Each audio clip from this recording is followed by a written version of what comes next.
So here I am working inside my horribly manipulated file, which I've gone ahead and called whatwasithinking.psd. And if you're just opening this image, then I encourage you to double-click on the adjustment layer thumbnail.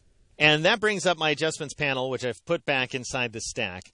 Notice that I'm currently seeing master, which doesn't include any of its own settings. So in other words, I'm not seeing the settings that I've applied to the blues inside the image, and I won't until I switch over to the blues like so. And then I see all my settings revealed before me. Now, let's say I'm starting to think better of whether I really want to adjust these blue slats inside the umbrella, especially if I want to make them hot pink like this. So I'm thinking I'd like to reset the original image. Well, notice this arrow icon right down there. Not only does the tip say reset to adjustment defaults, but also the arrow goes all the way around. And that becomes important if you then decide to layer on another edit. Like, for example, let's say you think, I want to change the color of her face. The problem isn't the pink of the umbrella, it's that her face isn't blue enough. So I'm going to switch to the nearest group of colors, which is reds. But I'm here to tell you folks, and this is very important that you understand this, when you're editing portraits inside of Photoshop, we are all orange. We're not black, we're not white, we are all orange people. So we fall somewhere between the reds and the yellows. Sometimes you have to modify both, and that's what we're going to end up doing. So I'm going to start with reds as a jumping off point. I'll go ahead and choose the reds, and then I will drag the hue value all the way up to plus 180. And notice that does hit her face, turn her green. I want her to be blue. And the problem is that I'm not getting the yellows inside of her face. So I'm going to take this light gray area on the right side and drag it farther over to the right.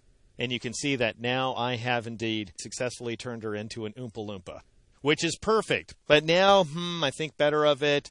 I'd like to go ahead and undo all the modifications that I've applied here inside the adjustments panel, which would be a little bit of a pain in the neck because you'd have to reset the hue value for your reds and then go back to your blues and change them as well. Or you can just drop down to this icon. Notice it now has a tip that says reset to previous state, cancel the current changes, and the arrow only goes halfway around.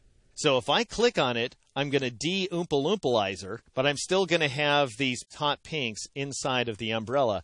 I have to click a second time on the now full arrow icon to reset to the adjustment defaults, which are nothing in the case of hue saturation.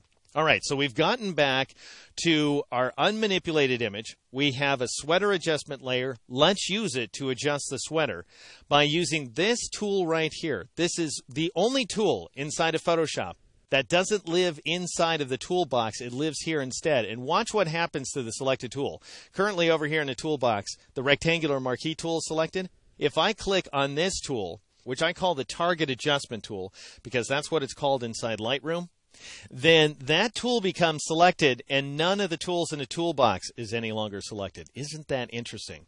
Anyway, what this tool allows me to do is drag directly on a group of colors and change either the saturation of those colors or the hue. If I just start dragging, and notice something about this tool, it has a finger with arrows going left and right, and that's telling you that is the direction that you need to drag.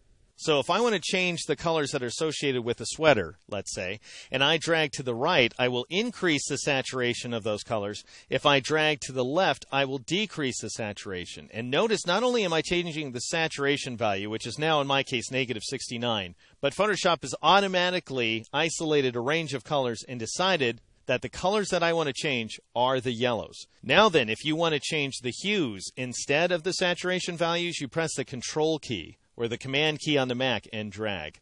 And you drag to the right to increase the hue value, and you drag to the left to decrease the hue value. And that is how you use that awesome target adjustment tool. The problem is we haven't done a very good job of modifying the sweater independently of the rest of the image, and that is something we are going to do very effectively in the next exercise.